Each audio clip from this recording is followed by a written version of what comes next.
Hi, y'all. This is Kristen Chenoweth. Hi, I'm Gloria Stefan. This is Sarah Bareilles. Hi, I'm Patty Lapone. This is Lin-Manuel Miranda. You're listening to the Broadway Podcast Network.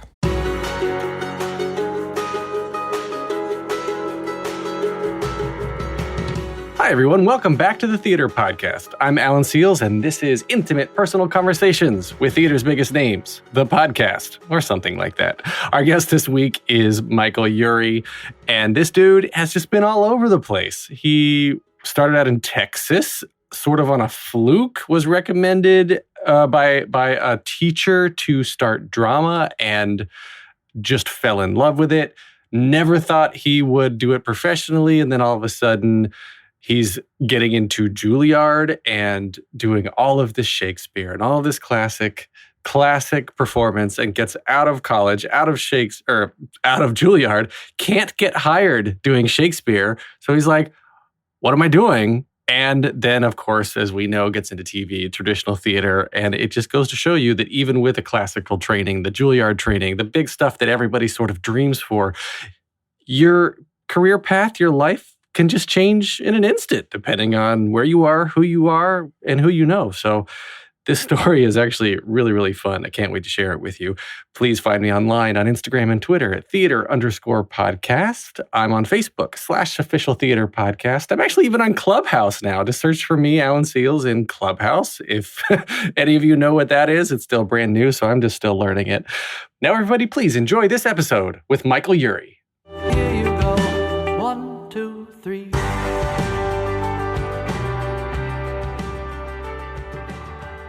Our guest today is a star of both stage and screen. He is a director and an executive producer, maybe best known for his starring roles as Mark St. James on ABC's Ugly Betty, or for originating the roles of Arnold and Brian in Torch Song and Grand Horizons on Broadway, respectively. Other TV and film credits include Modern Family, Workaholics, The Good Fight, Beverly Hills Chihuahua, and he was even a guest judge on RuPaul's Drag Race on the 2015 season.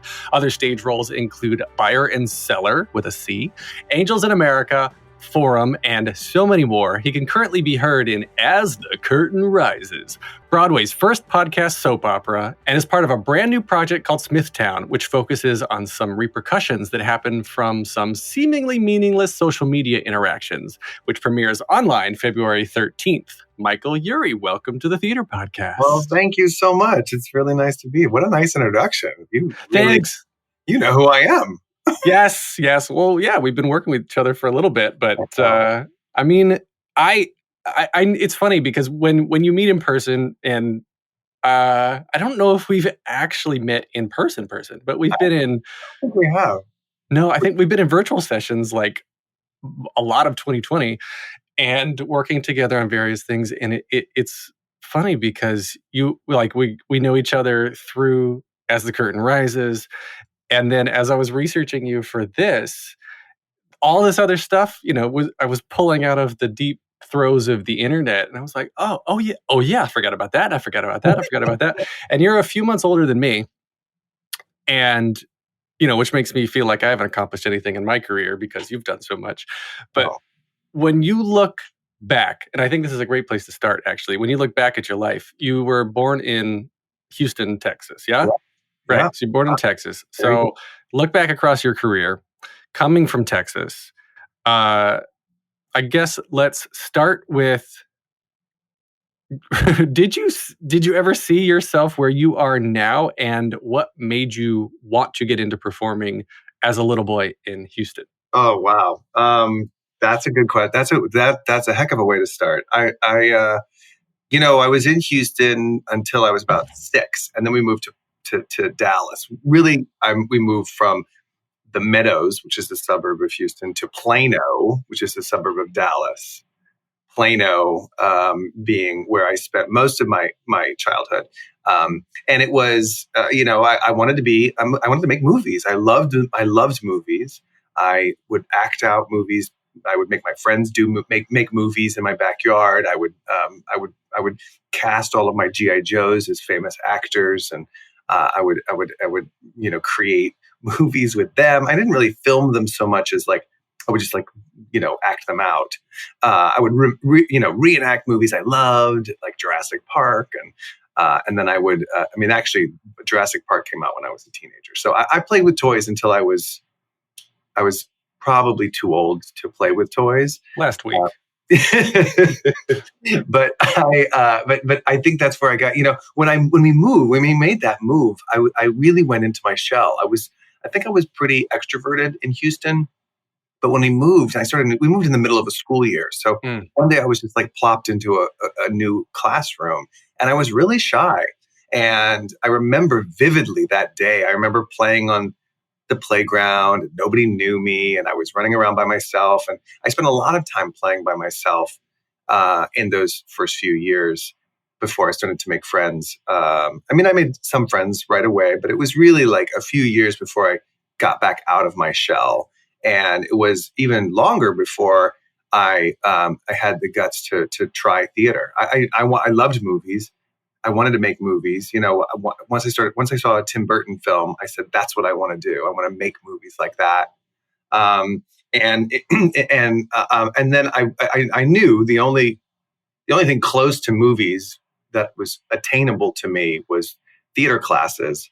But there was a really intimidating theater teacher. It was this interesting thing, and this is such a I feel like this is such a theater thing.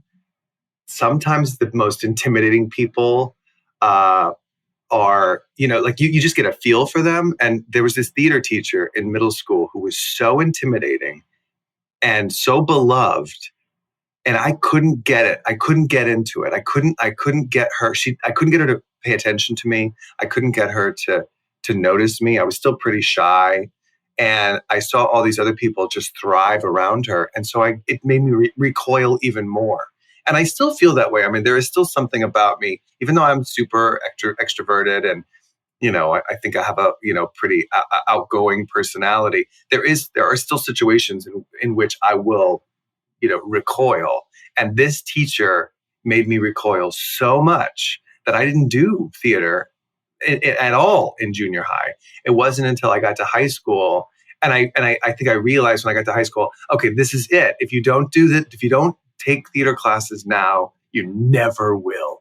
And I get to my first theater class, first day of freshman year of high school, and my teacher who I have not yet met is on maternity leave, and I have a substitute. And I think what is wrong? Why do I keep making these wrong decisions? What is wrong with me? Now I'm screwed. And so I'm looking around my theater class, and I'm serious now. I'm very serious about theater at this point. And nobody in this Theater 1 class, freshman year of Vines High School in Plano, Texas, is taking it seriously at all. It is just a credit. And I realized, I feel myself going back into my shell more than ever. And so I don't know what I was thinking, but I told this substitute teacher, who was just a substitute teacher, I said, I don't think this is the class for me. I want to be in a class where people take it more seriously. I don't think I can thrive in this class.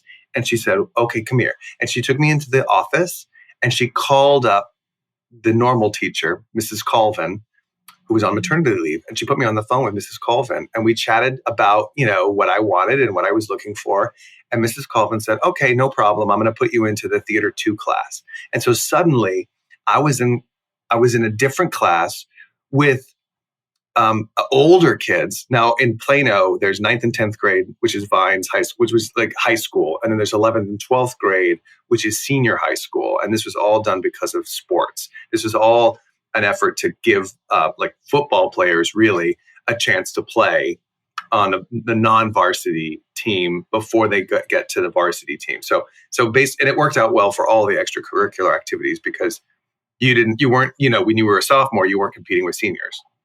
So I'm suddenly in a class with sophomores who are taking Theater 2, which means that they like Theater 1 enough to take Theater 2. They were taking it seriously, and they were cool. They liked me. I was the young kid in the class, and they were all really nice to me. And I was able to be an extrovert, and it was the first time. So I don't know what made me think to talk to that substitute, but it was really that was what did it. And Mrs. Colvin, I'm still in touch with her. We're Facebook friends, and I still hear from her.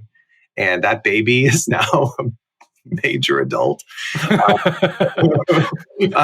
But she, I thought that it was something about her, it was something about me, and it just made sense. And that teacher, I mean, I had a lot of really amazing teachers, but that teacher putting me in theater too. And then that teacher, I said I wanted to be a director. She let me be her assistant director, but then she also made me go on stage. She let me direct up, I had an idea for a play I wanted to direct, and she was like, okay, go for it. And she gave me the resources, but she still made me be on stage. And it was doing a play and at that level and that's when I got like my first laugh on stage and my first taste of it. And it, because she encouraged, it was like a real give and take. She was like, I'll put you in theater too, but you gotta show up for me too. And I'll let you direct a play, but you got to star and, you got to play the Captain Von Trapp for me. And then I went on to senior high school and it was similar, it was tougher. There were a lot more students. But I still thought I would be a director. And really because Mrs. Colvin was like my hero, my idol, I thought I'd be a theater teacher. That's what I really thought I would do because I saw it. I could see the whole career right there in front of me. I thought that's what I'll do. I'll be Mrs. Colvin. And I got to senior high school, and when I was a junior at Plano Senior High School, Michael Benjamin Washington of Broadway and Boys in the Band and all kinds of amazing work. He was a senior in my class. He was a class ahead of me, and he was a complete genius. And my absolute I never looked up to anyone like I looked up to him, and I thought that's an actor. That's what you have to be. You have to be at least as good as Michael to be an actor. And there's no way I'm that good.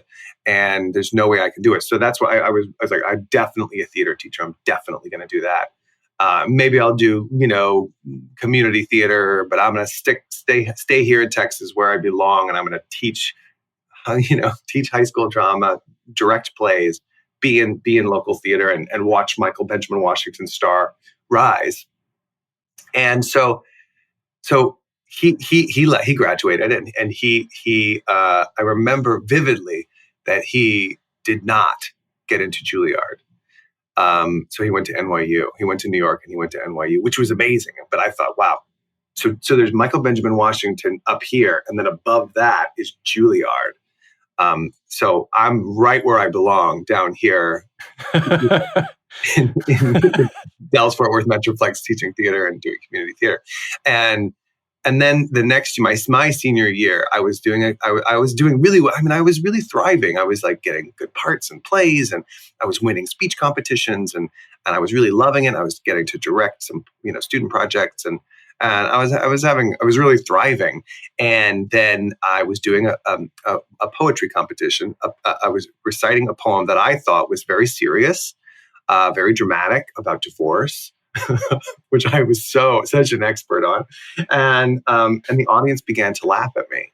And I didn't understand why. And in hindsight, I realized I was my version of being dramatic was really over dramatic, and people found it funny.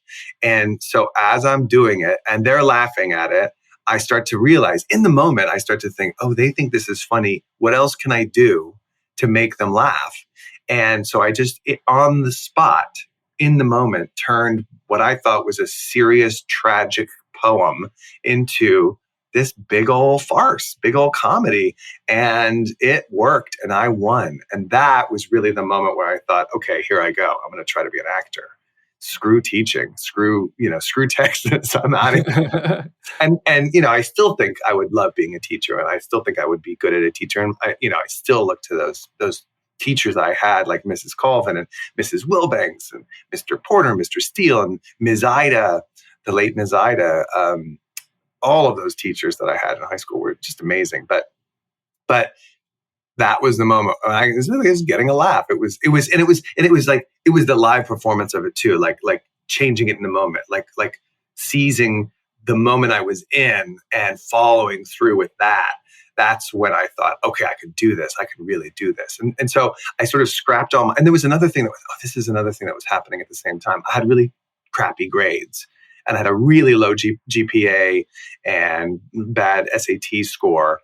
And I had already at that point applied to all these state schools to be a drama teacher. And after my SAT score came back and it was pitiful, I got rejected. And it was a sign. I remember sitting, getting the rejection letter, having just had that poetry, win, and thinking, this is a sign. I'm not going to try to be a teacher. I'm going to try to be an actor. And the local community college that had a really good theater program had offered me a scholarship. And so I said, I'm going to go there. I'm going to go to community college. I'm going to act, and then I'm going to figure it out. So I'm going to give myself a buffer year.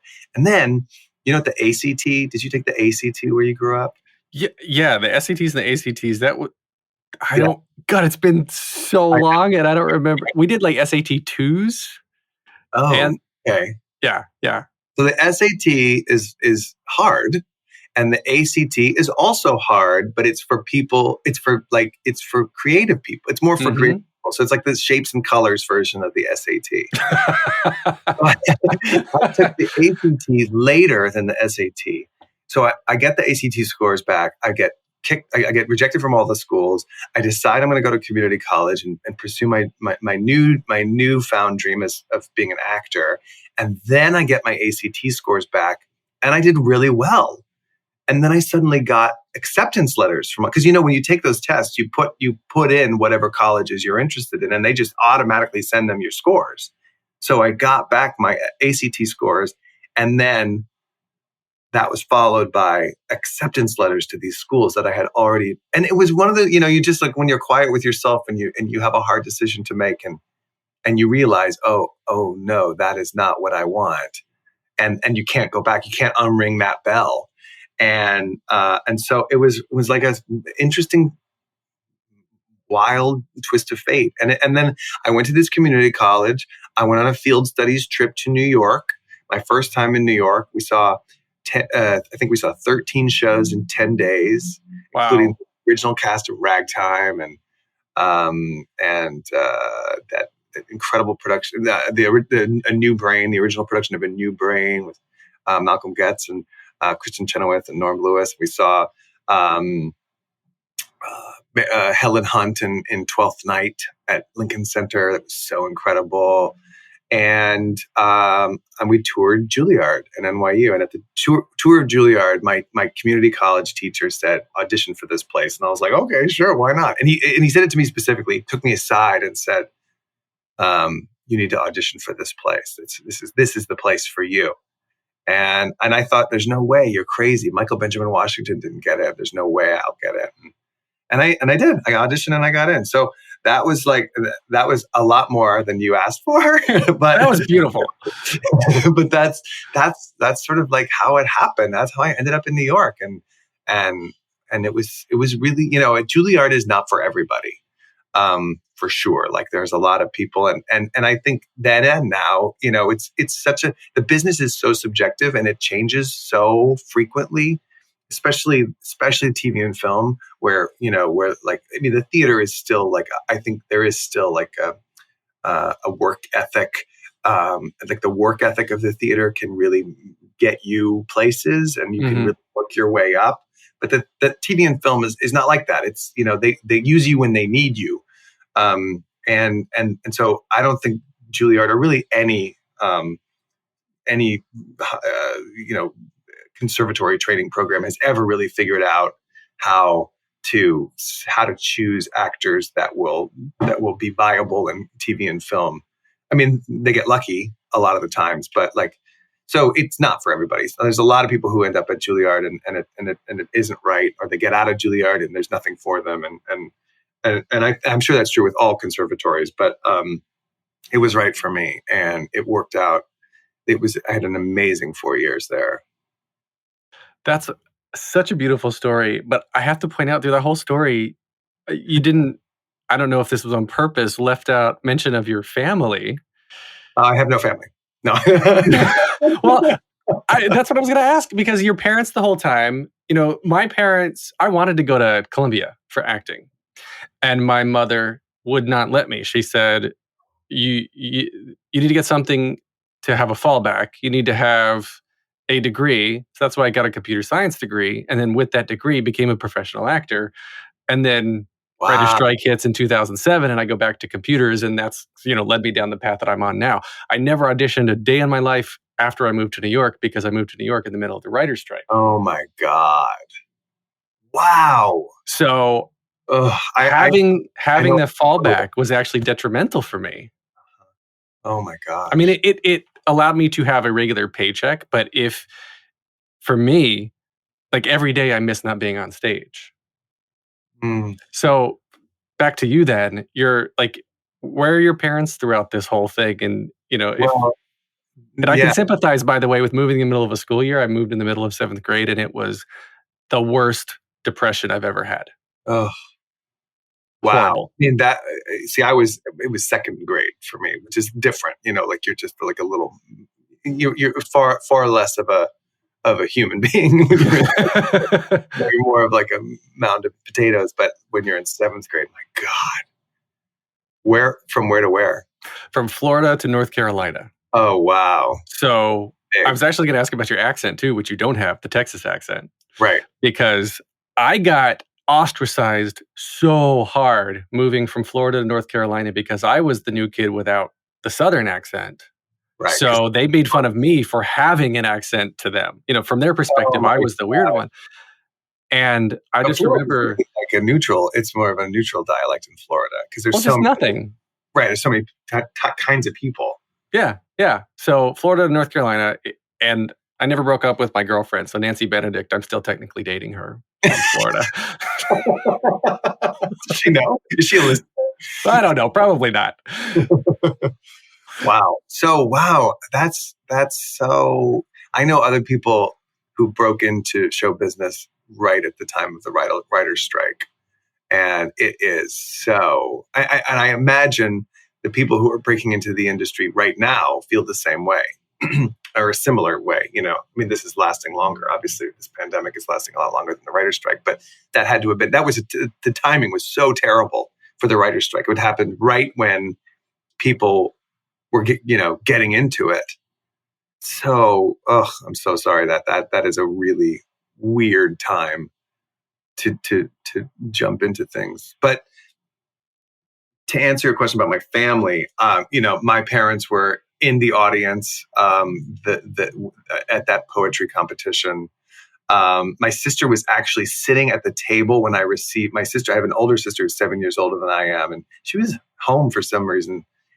She was in college or even out of college at this point. But when I started to get all my rejection letters, she was sitting there, and I remember she helped me decide to go to the community college instead of continuing to try to be a drama teacher. I remember opening the letter and being like, I didn't get in to this school. And it wasn't like, it wasn't like I didn't get into, Brown. It was like I didn't get into Midwestern State University in North Texas.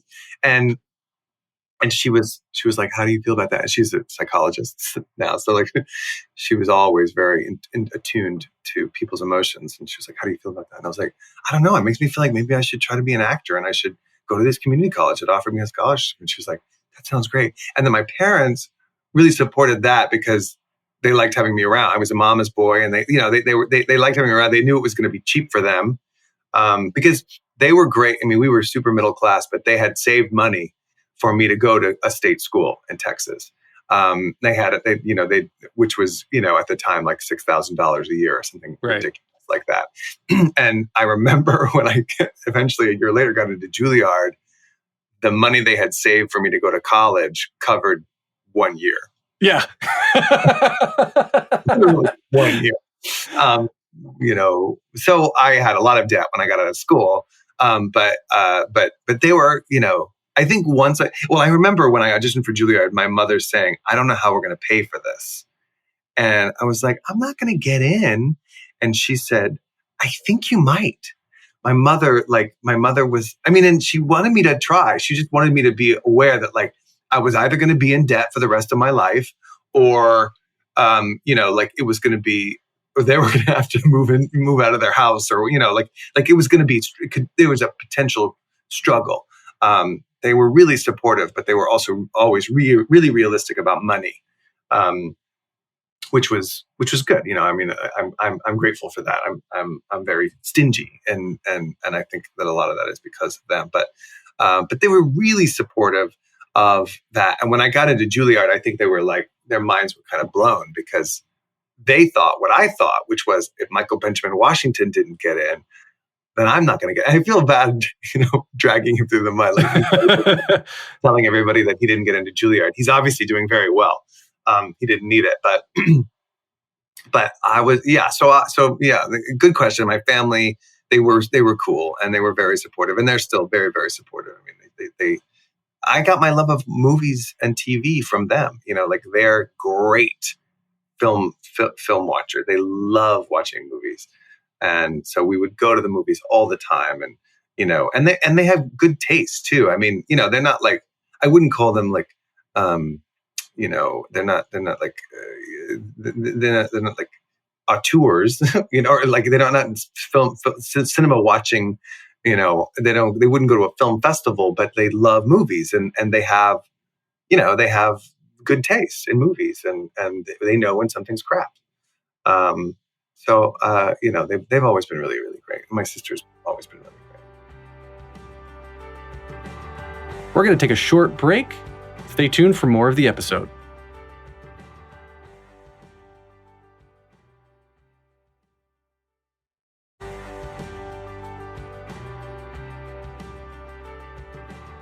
I mean, I don't know the professional casting side of life.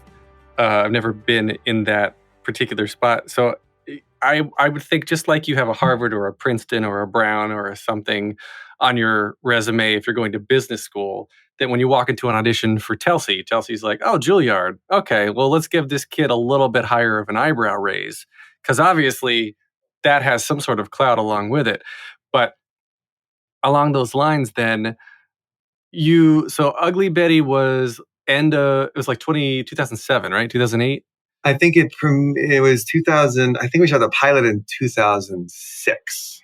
Right. So then that means you're the same age, do the math. So you were out of Juilliard for like 4 years before the pilot aired. Yeah, I think 3. I think it was 3. Yeah, right. And 3.5 years. Yeah, 3.5, 4 years.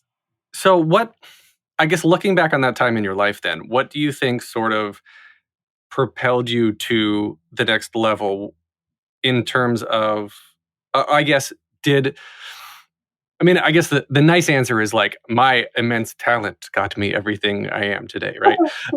But there's obviously a bit of luck, a bit of talent, a bit of who you are, a bit of who you know, and a bit of who you want to, being the person people want to work with again. But really good timing. Really good timing, yeah, just being in the right place at the right time. Yeah. So you get out of Juilliard. Was it difficult for you after Juilliard, and then up until Ugly Betty? I feel like once you have a show, like, it was not a small part. So once you have a show like that on your resume for years, then it opens up obviously many, many more doors, which led you to the wonderful success you're experiencing these days. But looking back on that time in your life, then did you ever question where you were, or was it just kind of like one thing after another of like, okay, this makes sense, this gets me to where I am next? Yeah. Well, there was definitely dissatisfaction. I got out of school wanting to do. I mean, I fell in love with, because like I said, I wanted to make movies. I wanted to be Tim Burton or Steven Spielberg, and then I switched gears and decided, okay, I'm going to be an actor. And I was thinking, okay, I'll be John Ritter and Tom Hanks. I'll be a comedy, that's what I'll do, because I was making people laugh, and I thought, oh, that's what I'll do. And then I got in, and then all through Juilliard, I just loved it so much. I loved the classics. We did Shakespeare and Chekhov and Moliere, and I loved that stuff. And so by the end of school, I thought, I want just to go from Shakespeare play to Shakespeare play. I want to travel the regions, and I just want to do Shakespeare. And that's what I want. And I didn't get those jobs. I thought that's what I'll get. And I even they gave me an award at Juilliard for Shakespeare. And I thought, oh, this is great. I'm going to, this is right. And then I get out of school and I'm not really getting Shakespeare jobs. In fact, I'm not getting them. I'm not getting many jobs. I got a commercial here and there. I remember I auditioned for and got a really cool play at HB Playwrights with Austin Pendleton. And I was so excited. It was such a cool play, not a long run, but a really cool play with a really cool actor. And when my agent called to tell me I got it, he said, so you got the job. It starts rehearsal, in 2 weeks. It runs for this long, no pay. But, and I was like, wait, what? No pay? I didn't even get up until that point. I didn't even realize that was a thing. And you could get a job and not get paid. And I was like, well, I took it. And I did a few of those they're called showcases. Right. Showcase. And also I was like, Austin Pendleton's in a play where he doesn't get paid? Like, how is this a thing? He was in Short Circuit. But wonderful movie, by the way. Great film. Wonderful. 1 and 2. Suddenly I realized, oh wow, so cool and money don't always go together. Like, that was cool. Like, that was probably the first cool thing I did. And I remember every second of it, but I didn't get paid. And so that means, like, when I got an audition for Law and Order, if I'd gotten it, I would have had to drop out of the play, and they couldn't have done anything about it, So it was like, that was a real rude awakening. And then I did another showcase and a few more. And then I ended up getting my equity card. And I was doing things in New York. I hadn't yet gotten a job that job out of town that I was sort of wanting, that Shakespeare thing. And I wasn't really getting seen for, the Bernie Telsies, they did see you, but I wasn't really getting anywhere. And I will say, like, the Juilliard thing is a blessing and a curse, because there's a lot of, I remember when I got out, there were a lot of people who were saying it takes 4 years after Juilliard before you're really there. And I was like, 4 years from Juilliard? Like, you get out and then it takes 4 more. And there was like, yeah, you're kind of a robot when you get out. So you need to earn your stripes and hone your chops, and then you'll be ready. And I was like, that's crazy, because I just spent 4 years preparing for this moment, and now you're telling me I'm supposed to wait for. And what am I supposed to do in those 4? What am I supposed to do in those 4 years? Obviously, It's like that whole, like, you don't get a job because you don't have enough experience. Well, how are you supposed to get a job if you don't have any experience? Mm-hmm. How are you supposed to get experience if you don't get a job? And so there were moments where I felt like that. I was like, oh wow, how I was told at school that I was good at Shakespeare, and now professionally they're telling me I am not. And that was really hard for me to figure out. And then, about a year after I graduated, I was doing a play, for. And this is like, there's, as you know, in New York, there are lots of different kinds of theater. There's Broadway, there's like the institutional off-Broadway, and then there's a lot of other theater. Off. And I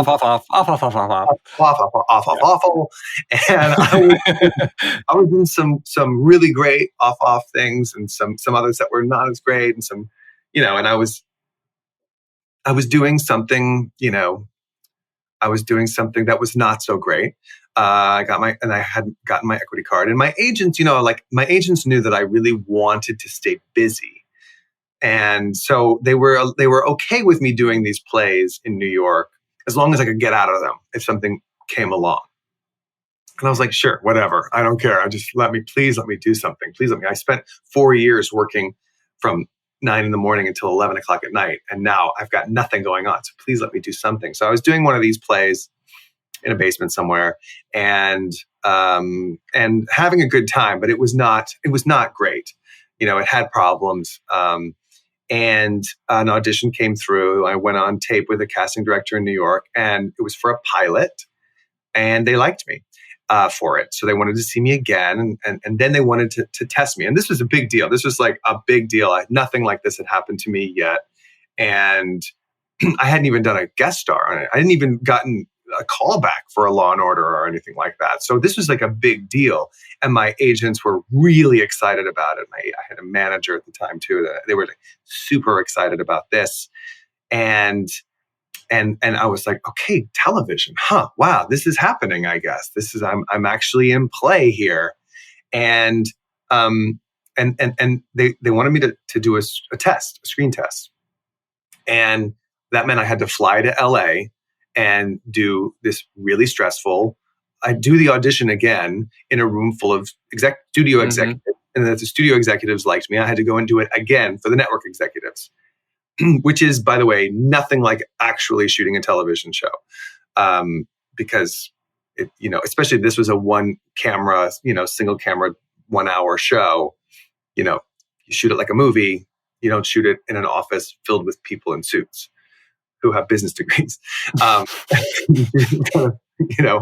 You should Sounds so uncomfortable. It's so weird. It's so strange. And I think it's different. It's a little bit different now, but at the time, that's what it was. And so I knew the game. I hadn't played the game yet, but I knew the game. I had been made aware of what would be expected of me. And I was like, okay, well, I'll give it a shot. And they said, okay, here's the date of the test. And the date of the test was the opening night of the play. Oh no. And the New York Times was coming to this basement to see this play.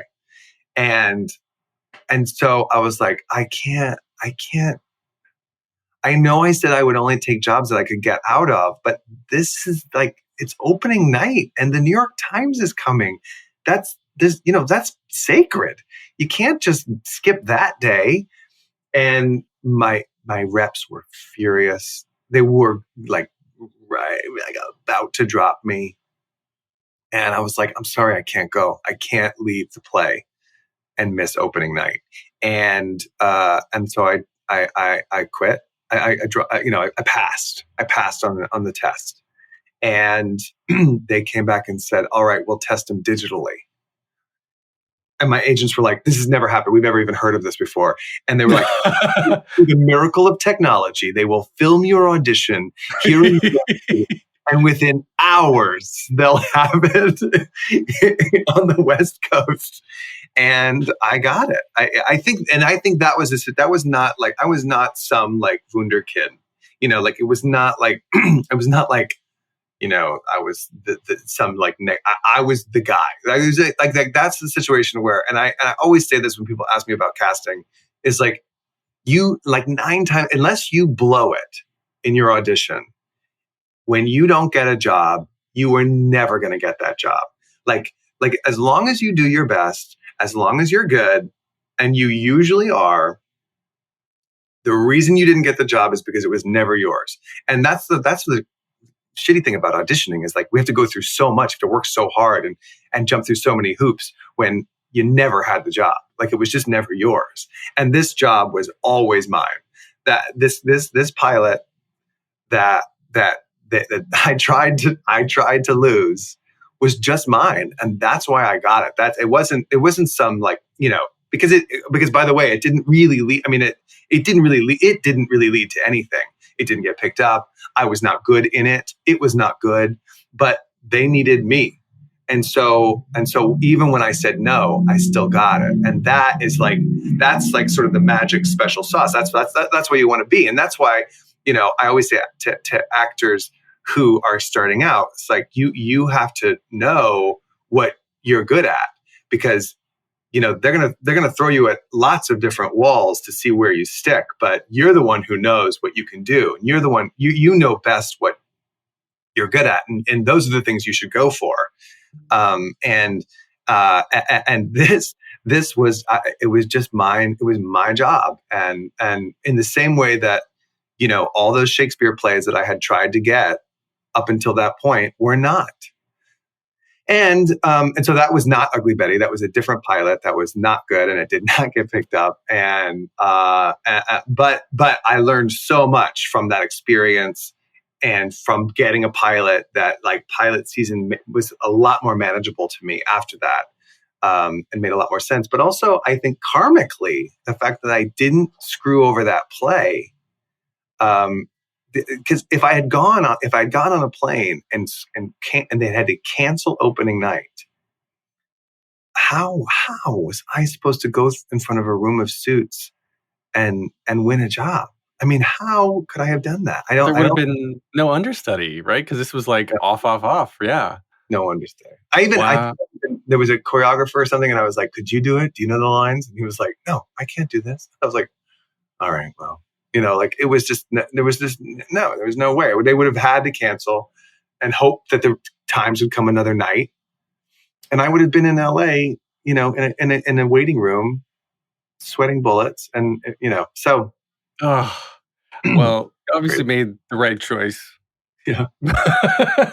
So then coming back then, I mean, so once you get into one of those places, with the suits in the rooms, and you're at a level of recognition, I guess, internally that they are aware of, the people who make these final decisions. So even though, you get a pilot, the pilot itself wasn't good, didn't go anywhere, but then was it sort of that thing that helped you more into the TV and film space? Because you've got so many TV credits, as equal or more than theater. And it could be said that TV is a little bit easier to do in that you could show up for 2 days and you're done, Right. versus theater, you have rehearsals and opening nights and blah, blah, Right. blah. So, but to be at a level where you are and all the things, in your opening bio, I only read a small snippet of all your credits.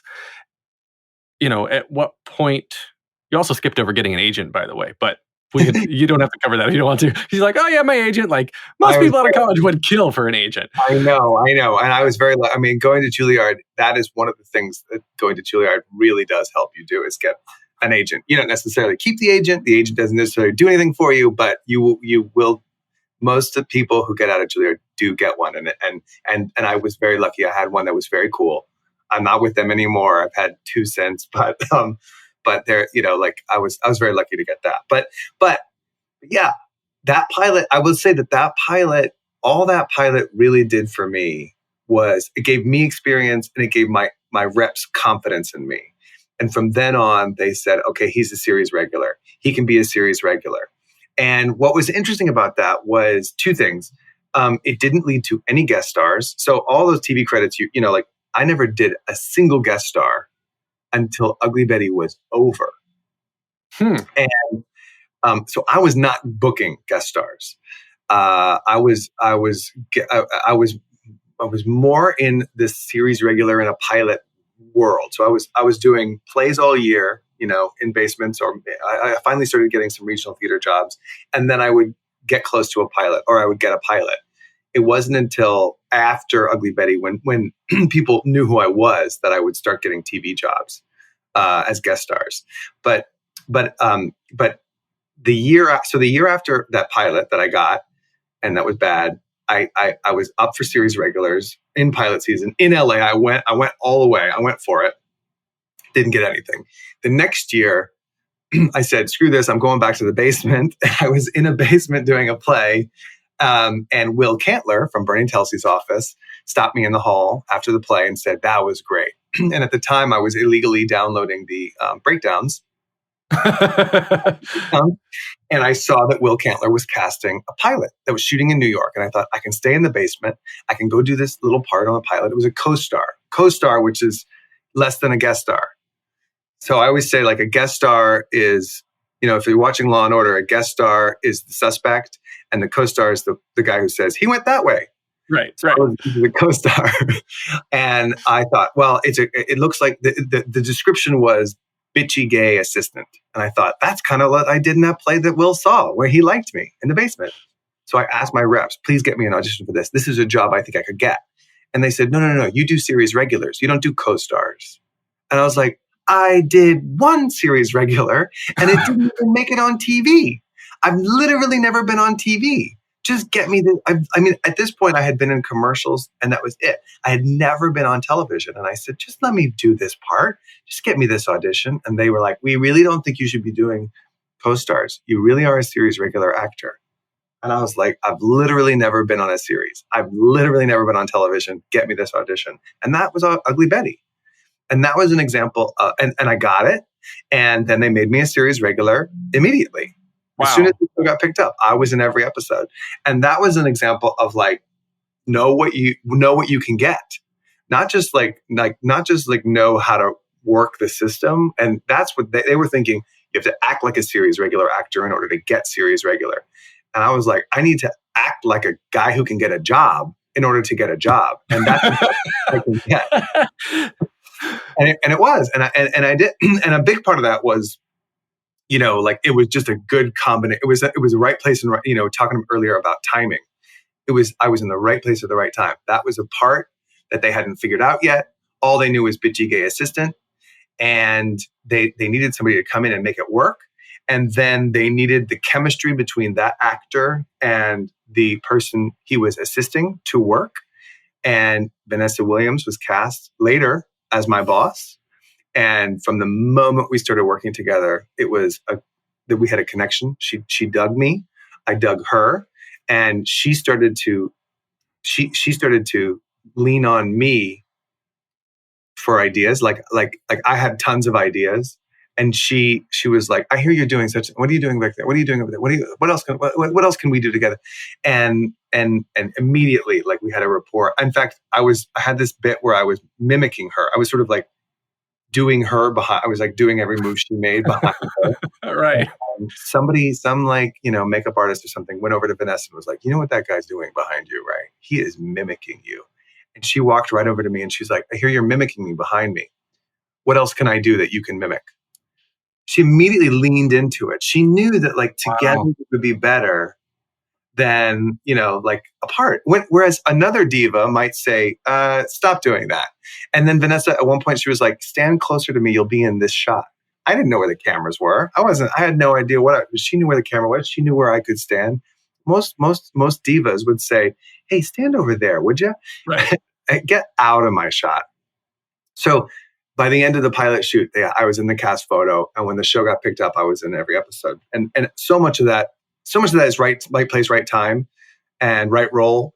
But so much of it is Vanessa. I mean, I feel like it's Will Cantler in the lobby of that basement, and then me telling my agents to get me the audition, and then Vanessa embracing me, and then the show being a hit. I mean, that's the special sauce that you can't, they make so many pilots every year, and so few shows become hits. It's a combination of everything, though, to make a hit, because you've got to have good actors with a good story, with a good production crew. Yeah. Because I think if behind the scenes it's not going well, it has to carry over. Totally. Yeah. It's on the screen. It's all on the screen. That's awesome. I had no idea. I've never heard that story about you and Vanessa before. Oh my gosh. I owe her so much. And also, that the show came out in 2006, towards the end of Bush's time in office. Like that's also a part of it. Like you imagine what TV, TV, because TV is so quick, moves so quickly. What happens on television is almost always in conversation with what's happening in the world. And, we were in all these wars, and Katrina, all people are floating down rivers in Katrina. Like it was like people needed something like Ugly Betty, which was a show about, an empowered Latina, smart, amazing Latina woman in a superficial world. People needed a show like that to look to. And it was just the right place at the right. I mean, 4 years later in the Obama administration, it might not have hit. We might not have been for something like that. Wow. And then, that was before Netflix, when Netflix was still, I guess, a DVD service, right? Yeah. It was barely cable. I mean, when we were, it was the second year that Mad Men hit, and that was like, oh, look at this, cable. Oh yeah, gosh, that was when I was like up to my eyeballs in Lost and Heroes. Yes. Right. Yeah. There was a time. Yeah. Gosh, those were made at the same time. Yeah, it was that escapism. You're right. It was a certain time when we just we needed to get out. We needed to have some good news, and we couldn't just go on our phones, because I don't actually remember when the first iPhone came out. I don't even know if there was an iPhone yet in 2006. I got my first iPhone at the end of the first year of Ugly Betty. So I was doing a play in first hiatus, and that's when I got my first iPhone. Wow, yeah. So there was no streaming. Smartphones were still the Razor probably was the hit thing back then, right? The Razor phone. Vanessa had a BlackBerry. She had one of those. Oh yeah, that was the coolest phone I'd ever seen. We're going to take a short break. Stay tuned for more of the episode.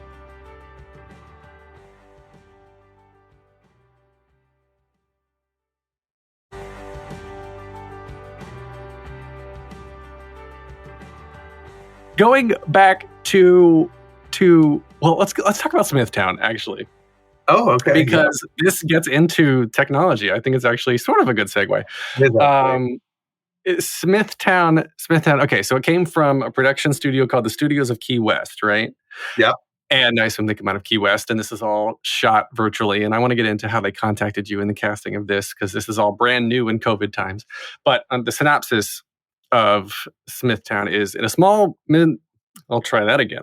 In a small Midwestern university town, a text message is sent that sets off a chain reaction, altering the course of the lives of many who live in Smithtown. The play asks the question, how does technology and the need for immediate personal gratification on social media undermine common sense, rationality, and the rules of behavior in contemporary America?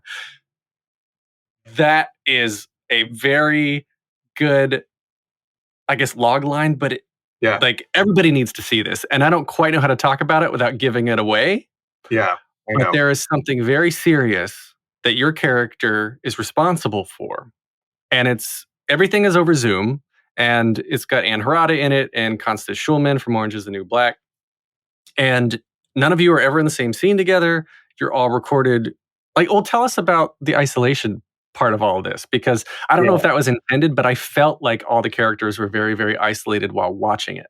Yeah, so it's written for the stage, not for Zoom, and it was written to be like 4 actors doing consecutive monologues, and I think when the pandemic hit and Zoom theater began, Drew Larimore, who wrote it, had the idea that it could be adapted very easily to the medium. And so I play a teacher who in the original version was his first day teaching at a new school. But in this version, he's teaching on Zoom.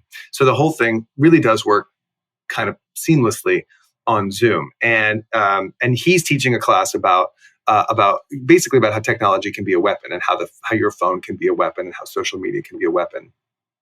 And he uses a story from his own life that you assume is going to be relatively innocuous, but it actually turns out to be extremely dangerous, and an example of himself using the phone as a weapon. And it is it's very upsetting. I mean, I kind of couldn't believe it when I read it. I knew Drew from around, and he asked me to look at the script and if I was interested in doing it. And I don't get to play roles like that very often. I don't get to play. I mean, the character's charming and there's some humor. So like those things were familiar to me. But then it turns out that he's actually like a predator. He turns out to be. He doesn't even really realize it. But he is actually a predator, and he has essentially caused great trauma. I don't want to spoil anything, but great trauma to one person that has caused a chain reaction to a lot of people. And I thought what I thought was interesting about it was I liked the medium a lot. I liked the idea that we could make something for Zoom that was for Zoom, that where the audience did not have to suspend their disbelief. Because obviously, like, there's so many cool things happening in Zoom theater, so many interests, so many people are solving so many problems, and I've been in some really exciting ones that I've been really proud of, but a lot of the time you have to the audience has to suspend their disbelief, or they have to have some kind of understanding of how it all works, how the sausage gets made. And what I liked about this was the audience didn't need any of that information. They didn't need to be pros at watching Zoom theater. I sort of equate so much of Zoom theater is like in the theater going to readings, watching readings, where you have to have like an understanding of how plays are written in order to watch a stage reading of a play. And that's sort of what Zoom theater, I think a lot of Zoom theater is like. But this was, it was adapted for the medium. And the other thing that I thought was so great about it was that it was a monologue in one. So it was one take. And that feels like theater to me. It was pre-tapes, but it was in one take, meaning you watch me go from A to B to C to D, and Constance Schulman and Anne, and you watch these actors go through the whole thing. And that's something that you don't, that's one of the things. Of course I miss audiences. Of course I miss being together. I miss being in a rehearsal room and being on stage in front of people. But I also miss doing it in its entirety every night. I mean, that's something that's so special about the theater. It's like you do the whole thing. Mm-hmm. You get to do the whole show, and the audience knows that it's special for them that night, and that you might do it the night before and the night after, but that performance that they saw is completely unique. And so, like the performances in Smithtown, they're captured forever, but they were done in one. There was one take. We had to choose one take. And so I found that really thrilling as an artist who has, I've worked in TV a lot and now done some Zoom theater. And so like, I know the difference between, when something's cut together later or when they chose the best 3 takes or whatever, and when it's mine and it's, from beginning to end, it was my creation or like it was a collaboration obviously, but like, that's why theater acting is really more like dance or live music performance than film acting, because film acting is, it's just you put it all together. It's a real collaboration with an editor and a composer and a director and a production designer. There's so many other things that go into it. But when you sit down in a theater and you watch a performer do the thing that they had practiced from beginning to end, that's part of the art. I mean, yeah, a play needs to send you thinking, like Smithtown will, and a play needs to inspire a congregation. But it's also the feat of watching a theater artist go on the journey in front of you, right then and there. How many times did you do the scene? Well, we rehearsed for a while. We rehearsed. Like, I think we had like 5-6 rehearsals, and then we did the scene probably 5-6 times over the course of a couple of days. And then, I remember Steven, the director, after a take, he was like, "That was a really good one. We've got it. You got another one in you?" And I don't know which one he used, but there was 2 or 3 that like I got all the way through it without screwing up, and we're like, okay, that was pretty good. Do we like that one? So it was not exactly like doing theater, but there was something about it that felt more like theater than film. Yeah. Has seeing the finished product all edited together? I mean, did you see the whole script when you decided to sign on, or were you only given your part? No, I read the whole thing. Yeah, I read the whole thing. So I knew it. Right. But so seeing the whole thing put together as a finished product, then has your personal take on your approach to social media changed, and or like how you look at things? That's such an interesting question, because I'm on kind of a break from social media. And I don't know how much of it is Smithtown. I mean, I certainly felt like I have for a long time felt that social media is extremely dangerous and can be a wonderful place. Hello, Bernie memes. And I like, I can think of very few things as delightful as Bernie Sanders in his mittens in the last few days. Like, that has been really thrilling and really exciting. But also, like Twitter gave us a fascist president. Like, and now you can see now that he's off Twitter and, all of his minions have sort of been silenced. You can see how quickly he's gone away. I mean, he may be back, but like, the power that he had and the power that was taken away from him is extremely scary. In both ways, I mean, of course, like his power was taken away and he could have walked right over to the press room and done whatever he wanted there. He was just too cowardly to do anything at that point once he was silenced. But I think, I was very active in the election. I did a lot of, phone banking, and I gave money when I could. And I was very active on social media in trying to get people to vote, and vote, for Democrats and show up and then to an extent for the runoff. But once the election had happened and Biden won and Trump was going so very crazy and the pandemic was raging. It just didn't feel like a place for me anymore. Not because I didn't have anything to say, but like I didn't feel like, and I have some followers, but I don't necessarily get a lot of traction on social media. I think I have more followers than actual influence. And like, I don't think, when I tweet things, they don't really go anywhere. I don't feel like they really go anywhere. And so I just felt like I was sort of shouting into a shouting void, like a void of other people shouting.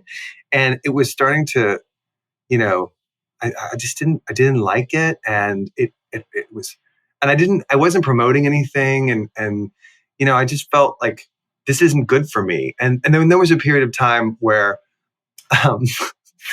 I hadn't watched, this is dorky, but I hadn't yet watched The Mandalorian, but I started to hear that there were spoilers. And so I was like, I'm not going on social media at all. That was the nail in the coffin, was The Mandalorian. I'm not even going on social media. And then I got to a point where I was like, every time I thought about, because it's an addiction. Every time I thought about going on social media, I would play a word game on my phone instead. So I'd pick up my phone to go on Twitter. And instead of going on Twitter, I would play a word game. And it was so much happier. I was so much more at peace with myself. And I came back, I saw The Mandalorian. I know what happens. And I came back to social media and I was involved, but I'm not really active. And I think, I really do think like it's a scary place, and it's a dangerous place. And I would much rather, I really want to go back to work. I don't want my work to be social media. And I don't like when social media feels like part of the job. I'm always like, promoting something is great. I'm happy to promote. I'm happy to signal boost, but like my work is not coming up with funny tweets or saying or the best or taking good pictures on Instagram. Like that's not, my work is something different. And and I do think that Smithtown, in a way, it's sort of, I don't know that it was a new idea for me, but it definitely instilled this idea that it can be a very dangerous place. And I knew that it could be I've had tweets go viral. When you have a tweet go viral, it is extremely exciting. And I can understand why people who have them a lot become addicted to them. I get it. It's a very gratifying thing, especially during a pandemic when people are actually isolated from each other. Like, I get it. But I do think you can really hurt somebody without even knowing it. And that's what happens in Smithtown. And it is quite a chain reaction, and it's very upsetting. And I don't think that like you have to do plays like that to necessarily. I don't think, I don't think that it's going to tell people necessarily, oh, I shouldn't do that. Because I think most people who watch it will know immediately that is not. You would hope. You would hope. But I do think that it is an extreme version of what's possible on social media, and how many just very, very easy jabs are made constantly. It's easy to hide behind the anonymity. And I mean, even just looking at something like a hateful comment that has a couple thousand upvotes, people aren't even agreeing, or physically they're not saying anything, but they've agreed with it because they've upvoted it or whatever, or liked it or whatever the case is. So yeah, it's a really scary place. And you said it was an addiction. I've said it on the podcast before that chemically, our brains release, I think it's oxytocin, serotonin, I forget which it is. But the same chemical we feel when we're in love with somebody, we get when we see that like, so it's a quick hit, a quick little shot of love that our brain releases. So we're falling in love and feel that need and that companionship from our phone. Totally. Yeah. So it's scary. And I try to time box it. You do? Oh, interesting. Yeah. So we're like, my wife and I, we have rules. We're like, no electronics in the bed. Like before, we don't want it to be the first thing we look at when we wake up or the last thing before we go to bed. Because then like we don't talk to each other if we're sitting there scrolling through Instagram. Like dinner time is sacred. If we can at least get the kids to sit down, then we're like, no electronics, of course. We want to talk to each other because we all have busy lives. But then the rest of the time, like I personally love getting into a car where I can just look at what's changing outside as the windows as the scenery goes by and listen to music. So I'm not constantly just like, even in an Uber, when I did take Ubers before the pandemic, so I'm not just like looking down on my phone, getting car sick, scrolling through Instagram. Like, sit with yourself for a damn minute and just think, because you come up with your best ideas when you're not judging yourself and comparing yourself against somebody else's representation of their life. Right. Totally. I mean, I'm sure you've been there too. I'll be scrolling through Twitter and I'll realize I'm looking at the same tweets again. Yeah. I'm like, why am I looking at this tweet? Why am I reading this? What am I doing here? I've already read all of this. I could be doing literally, I could be thinking my own thoughts over and over again, and that would be healthier. But there's more comments now. There's more comments on the previous tweets. And now you gotta go back and read all the comments and the comments on those comments. And what are they saying? And who is this person? And who do they like? Yeah. Who do they follow? And who have they retweeted? Gosh. But Twitter's already become less interesting in the last 2 days, which is great. Yeah. It's absolutely. Great. Absolutely. Now my new obsession is Clubhouse. So find me on Clubhouse. What's Clubhouse? What's Clubhouse? Oh my God. Clubhouse is this new platform that is, it's basically an internet party line. If you remember the old days of, calling, picking up your phone and party line. And so you can make rooms, which are called, you can hold on. I'm new to this, so I'm not explaining it well. You can make a room, so you and I can go on there and we just voice chat with each other. And then we can have a private room and invite people or open it up and we can set a topic. So like you and I, we say, learn about podcasting, and you and I are just in there talking. Other people come in, we can schedule it. Like I actually hosted an event last night that was like the fundamentals of recording at home. And I had like 25 people there and it was fun and they were asking questions. And so it's building a network, audio only, with these people. And because it's such a new platform and it's invite only right now, there's like all these super, super high level celebrities, millionaires, entrepreneurs, marketers, influencers that are just like, yeah, what's up? Email me, let's connect. Wow. And it's insane right now. It's like, imagine getting into Facebook right when Zuckerberg launched it and you could only still join with an email, with a university email address, and you created the first podcast group. Wow. So people coming in, search for podcast, you're the only one there. So like that's where this is right now. So I told everybody on this podcast. And now, everyone follow me on Clubhouse if you've got Clubhouse. That's really fascinating. Yeah, I used up my invites. I'll get somebody else to send you an invite though, because I was chatting with Karen Olivo this morning about it because she's on there. I saw Karen in there last night and we were chatting about it. And like, I was in a room the other night with Amber Iman and Michael R. Jackson because they were hosting something about acting. And it's just, you just listen to these people and you can raise your hand. And if they call on you in the app, then you can ask your question. They bring you up on stage digitally in the app so you can ask your question and and join the conversation. It's a really cool platform. So because it's audio, I mean, you fill out your bios, you see your profile picture. Hopefully people won't hide behind the fact that, you can't see video, but audio only makes it real. And it's just kind of like a big educational party right now. It's really weird. I'm sort of digging it. What's that? Conference call. Yeah. It's like thousands of conference calls happening simultaneously, and you can just hop around between any public one that you want. And join it if you have something to say. And everybody can see that you're there. So it's not like you can listen in on somebody's private conversation. Correct. You cannot. Right. So if you're there, everyone sees you that you're there, and you can raise your hand and they can bring you up. They can kick you out if they don't want you there. Or if you're being a troll, you can report trolling. So anyway, it's a really interesting platform. Clubhouse. Cool. All right. Yeah. All right. So I'll get you in. All right. So Smithtown, though, everybody who's listening, get tickets at tskw.org.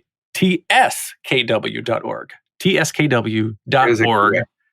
It's premiering February 13th through 27th. All right. So right before we get into the closing questions here, I have a question from one of my patrons on Patreon. Cheryl wants to know, actually, she says, loved his Buyer and Seller streaming earlier in the pandemic. And she wants to know how that came about. Oh, wow. Well, we were going to. Thank you for the question, Cheryl.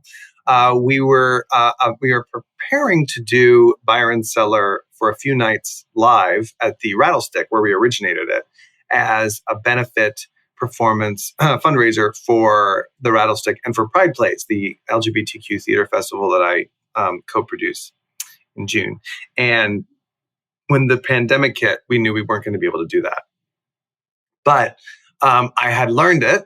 I had it in my bones and my brain again after a few years. And so I kept, as we were quarantined and in isolation, I kept looking over in the corner of our apartment at our dining room and thinking, I could do the whole show over there. And maybe people would want to watch it. Maybe we could raise some money. And so I reached out to my Pride Plays guys, and we reached out to Paul Wontorek at Broadway.com, and he said, I can host that. I can get that out there. And so I said, let me give it a shot. It's really going to be about the lighting. I don't know if I can, and about the camera angles. I don't know. I don't want it to just be static. I want to make sure I can really move around. So let me try it. And so Nick Corey, who's a wonderful director and had been Stephen Brackett's assistant, Stephen Brackett, who directed the original production, and Nick, who's also an actor who had played the role in Byron Cellar, he hopped on Zoom with me from Indiana, and we moved all of my furniture, and he and my partner Ryan, who helped me move everything, the three of us played around and we figured out how to make it work. And it was extremely exciting and very, very, we made a lot of money. A lot of people watched it. And I think it was one of those things that and I think part of what worked about it is what I was talking about earlier was you watched me do the whole thing. I didn't stop, it was like from beginning to end. So like that thrill of live, and it was live originally, but you could watch it after that. And it was still, you could tell I was doing it right then and there. And I think that that's part of what made it work. And it's an amazing piece, and the piece worked for the medium, and I knew it really well. All of those aspects are what made it makes sense and made it possible and made it work. It was really cool. It was really, and people have asked me to do other one-person shows in quarantine, and I just can't even wrap my head around it. I knew that one way too well, and it was so perfect for the medium and the fact that I could look right into the camera and that was my audience. And I felt everybody. And I'd done it so many times that I knew where all the laughs were. So even though nobody was laughing at me in the room, I could imagine. You could pause for it. I could imagine where they were laughing. Exactly. Yeah. I want to wrap up here with the 3 standard closing questions that I ask everybody on the podcast. The first one is, what motivates you? I'm motivated by new voices. And that's not to say that I feel like I'm a new voice, but I feel like the new voices, new works, that is what I feel like is going to take us forward. That is what is going to get us out of this pandemic artistically. When I think about the renaissance that will come from the theater reopening and new things being made, new things being made for television and film. It's new voices. I need artists to remind me how to feel again, and how to feel about what we've been through. I love that.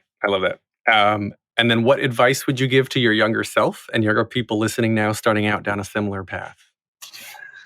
The advice I would give to my younger self is that your anxiety is natural, and that it does not actually define you. You are already using it to your advantage, but you're allowed to use it to your advantage. I think that a lot of us in the arts are fueled by our own anxiety and our own certainly our anxiety for sure, but also our own paranoia and our own depression, and those can be used to our advantage.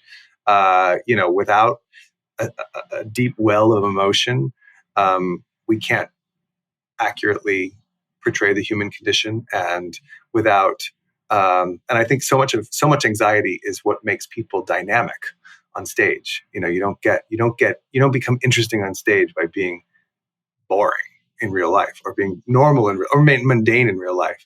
And so I think, you know, I spent a lot of time paranoid about my own anxiety when I was younger. And I would definitely tell myself to embrace that.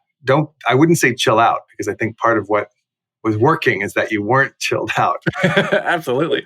But it's okay. It's okay that you're wound up, and you should appreciate that about yourself. All right. I think that's great. And yes, if when I think of you, I think of a little bit of controlled, wound up neuroses. It's fun to watch. All right. The last question then is hardest one here. If you could only see one show for the rest of your life, but you can see it as many times as you want, what would you see? Ooh, one show for the rest of my life, but I can see it as many times as I want. I would say Twelfth Night by Shakespeare. Ooh. That play has real tragedy, has real farce, has incredible poetry. I mean, there are lines in that show that make me weep. It is magical. It is human. It is very real, and it is. I think it's probably my favorite play. Certainly, I've seen many productions of it. Some terrible, but I love every one of them. Wonderful. All right, everybody, please remember to check out Smithtown, February 13th through 27th at tskw.org. Listen to Michael play the lovable, neurotic husband in As the Curtain Rises on the Broadway Podcast Network, bpn.fm/As the Curtain Rises. Michael, where can we find you on social? Oh, well, on social media, I'm on Twitter at Michael Urie. I'm on Instagram at Michael Urie Likes It. I'm on Facebook, and beyond that, I am not anywhere. And if you don't see me on Facebook, Twitter, and Instagram, listen to this podcast and you'll know why. You know where I'm on. All right, thank you. Now we can get more of me at thetheaterpodcast.com. I'm on Instagram and Twitter at theater_podcast. Please leave a rating and a review if you are listening. This is edited by Matthew Hendershot. Jukebox the Ghost provided the intro and outro music. And Michael Urie, thank you so much. This has been so much fun. It's been really nice talking to you. Thank you. I appreciate you having me.